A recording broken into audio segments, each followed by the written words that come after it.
It was a couple days after Wonderland came out. I was watching the music video on repeat, as you do, you know. So the music video was playing, but I was scrolled down reading the YouTube comments while listening to the song. And somebody had left this comment on the Wonderland music video. And it was a joke, okay? It was a joke. It's the type of comment that has been left on every K-pop music video ever and always will be for all of time.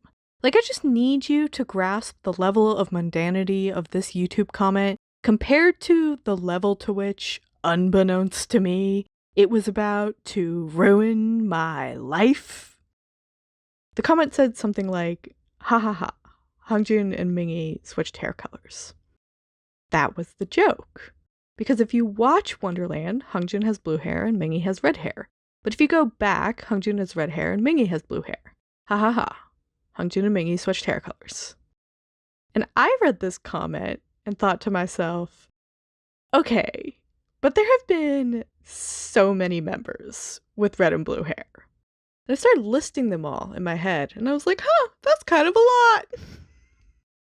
And then I started thinking about how, especially if you watched reaction videos to their debut, way back in the day, everyone refers to Hangjun as the red rapper and Mingi as the blue rapper. That's how people talked about them before they learned their names, because Hangjun is dressed in red while Mingi shows up in blue. And then I started thinking about how, when we had the My Music Taste voting for Wave and Illusion, KQ had clearly put a lot of concentrated effort into marketing that project. And Wave was the blue song, and all of the promotional content for Wave was blue. And Illusion was the red song, and all the promotional content for Illusion was red. So I'm sitting there, right? I read this comment, and I'm thinking about all this stuff. And then I scrolled up, and the Wonderland music video is playing. And I was like, oh, it's not just their hair. It's not just Hangjun and Mingi. It's everything. Everything is red and blue. So I immediately went and I watched every single Ateez music video in order. And I was like, holy shit. Everything is red and blue. I've mentioned this before, but the thing I will never get over, it's in the Wave music video.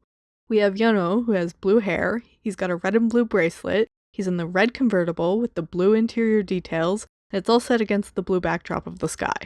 But if you look, hanging from the mirror is this little decoration thingy. And it's made out of red and blue yarn. Somebody made that for this music video. It's in the music video for all of 2 seconds, in the foreground, out of focus. What? What the actual fuck? You don't just do something like this on accident. It wasn't a coincidence that everything was red and blue. Thought and time and effort and energy and resources and money went into this. So the very natural question I arrive at is, why? Why is everything red and blue? This is being done on purpose, so what is that purpose? And this question, why is everything red and blue, consumed me. It was the only thing I could think about. There are so many nights where I couldn't sleep because I was staring at my bedroom ceiling for hours, thinking about red and blue. I would go to work and think about red and blue for my whole shift instead of doing my job.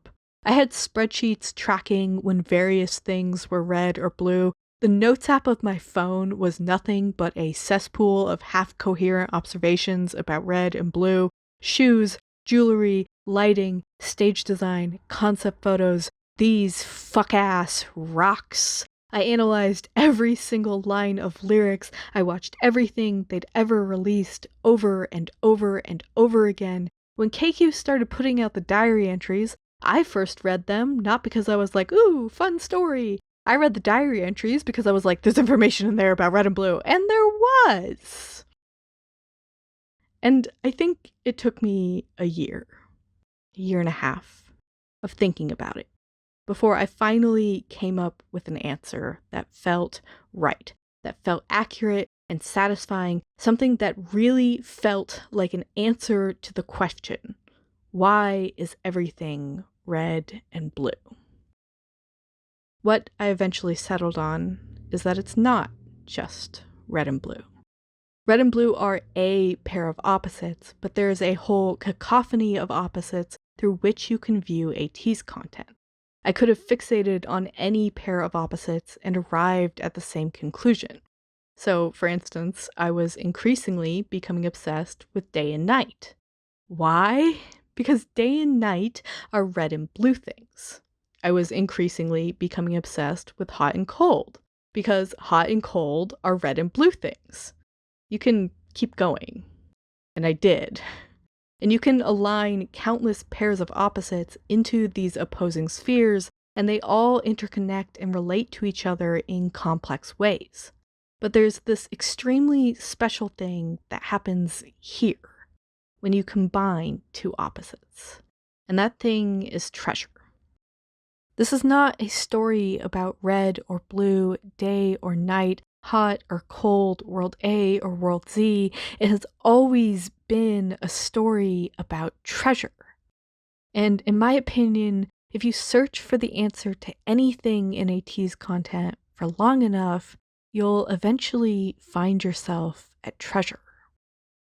Ironically enough, the most important thing there is to learn about red and blue is not red, it's not blue, it's and, because and is treasure, the point where two opposites meet. Ateez content is not 100% red, it is not exclusively blue, it is red and blue in equal parts. They're still doing this, by the way.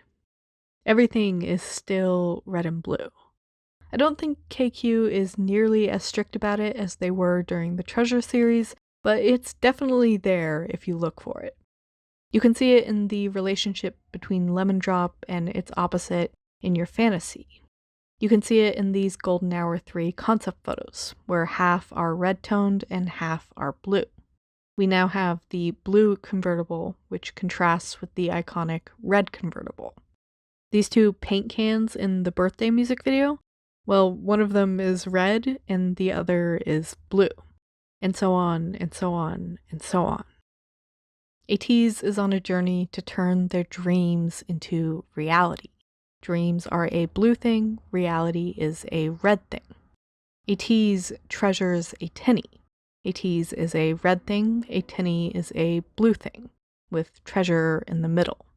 I became ours. 8 makes one team.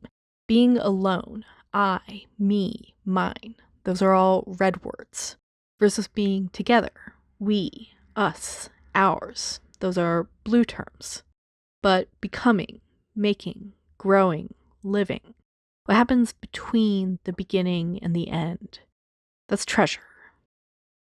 It is sort of funny, to go back to the original Wonderland comment, in order to understand why Hongjun and Mingi have red and blue hair in the Wonderland music video, you kind of have to understand everything. Sometimes I worry that people will be disappointed by my theories, because I don't have theories. I have one theory. I just apply it to everything. And I haven't encountered anything in the past 5 years to convince me it isn't true. I've only found more and more ways to marvel at the detail of it all. Because underneath all the fantasy, all the pomp and circumstance, everything in Ateez lore is unified by one very elegant and simplistic idea. Two opposites, with treasure at the heart.